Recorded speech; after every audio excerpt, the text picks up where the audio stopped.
All right, let's just dive right in. If you've ever stepped foot in both a Catholic Mass and, say, an evangelical Protestant service, it can feel like you've landed on two different planets, right? One is often quiet, structured, liturgical. The other can be emotional, spontaneous, and loud. So what's the deal? Why do two branches of the same faith have such radically different ways of approaching the single most important thing in a believer's life, salvation? To really get this, let's start with an experience that might feel pretty familiar if you come from certain Protestant traditions. This quote, it describes this powerful, instantaneous moment, a singular event, almost like a lightning strike from heaven that changes everything in a flash. And this focus on a specific, dramatic conversion moment, well, that's our first big clue in this whole puzzle. So this really lays out the puzzle for us, doesn't it? On one side, you've got an experience that's all about emotion, ecstasy, a single instantaneous moment. It's focused on the personal testimony. On the other side, it's quiet, solemn, focused on a lifelong process, an ancient liturgy. They feel different because, as we're about to find out, they're built on two totally different blueprints for what salvation even is. Okay, so let's peel back that first layer. What are we really talking about here? Is salvation this one big defining event that happens in a moment, or is it more of a lifelong process of becoming something new?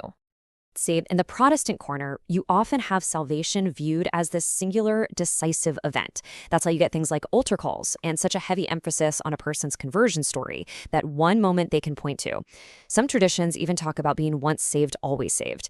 But then you look at the Catholic model, and it's a completely different picture. Salvation is a lifelong journey. It's a process that starts at baptism and keeps going through a life of faith and sacraments, all summed up by that famous line from St. Paul to work out your salvation in trembling and fear. So, okay, we've got two different models, an event versus a process. But that just kicks the can down the road, doesn't it? It brings up an even bigger question. Why? Why the difference in the first place? To answer that, we've got to go deeper. And this is where we get into the real engine room of the whole thing. The difference in experience comes from two very different ideas about what actually happens to a person when they're justified or, made right with God. The Protestant idea, which really comes out of the Reformation, is often called forensic justification. Forensic, like a legal term. And that's the key. Imagine God as the judge in a courtroom. He looks at a believer, and because of their faith in Jesus, he bangs the gavel and legally declares them not guilty or righteous.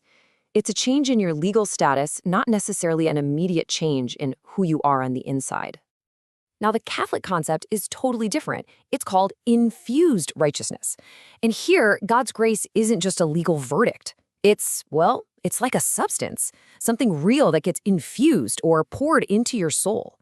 And this grace starts this lifelong process of healing and actually transforming you, making you truly righteous from the inside out. So let's just put these side by side to make it crystal clear. Forensic justification, that's a legal status change. Christ's righteousness is imputed to you or credited to your account. It covers you. But infused righteousness, that's an actual character change. Righteousness is infused into you, and it slowly starts to make you good. Now, to make this whole abstract idea really memorable, Martin Luther, one of the main guys of the Reformation, came up with this incredibly powerful and, a little crude metaphor that just nails the concept.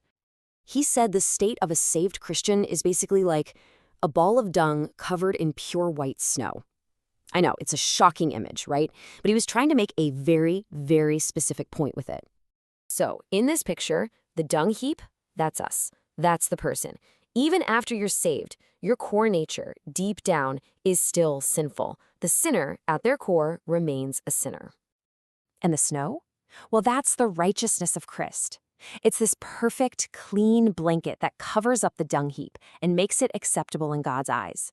God doesn't see the dung. He only sees the snow. You are declared righteous, but you haven't actually been made righteous.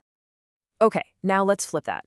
From the Catholic perspective, this metaphor just doesn't work. The goal isn't to be a dung heap covered in snow for the rest of your life. The whole point of grace is to slowly, over a lifetime, transform the dung into the snow. It's about a total transformation, not just a covering. So that's the what. But you have to ask, why the dung heap metaphor to begin with? Where did that idea even come from? To get to the real root cause of all this, we have to go way, way back, all the way to the Garden of Eden. I mean it. The entire disagreement, the event versus the process, the legal declaration versus the real transformation, the whole snow-covered dung thing, it all boils down to one single fundamental question. What did Adam actually lose in the fall? Okay, hang with me here because this is the key.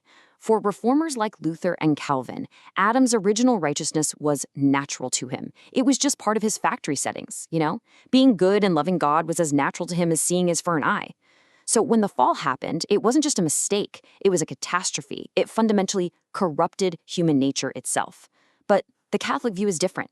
It says that original righteousness was a supernatural gift. It was like an upgrade, something extra added on top of Adam's already good nature.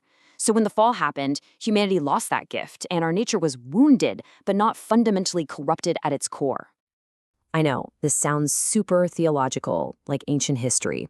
But believe it or not, this one single distinction about Adam's nature explains pretty much everything we talked about at the very beginning, all those different feelings you get in the church pews. And here's where it all comes together. You can literally trace the logic. If you start with the idea that our nature is fundamentally corrupted, that we're the dung heap, then of course you need a dramatic external rescue. You need a legal declaration that covers you up. And that leads directly to the one-time event model of salvation. It all fits. But if you start with the idea that our nature is just wounded, that we lost a supernatural gift but our core is still good, well then salvation looks completely different. It becomes a lifelong process of healing and therapy. It's about grace working with our nature to slowly transform us into the snow. And that leaves us with this central question that has really defined this 500-year-old theological divide. Is salvation about covering up a corrupted nature, or is it about healing a wounded one?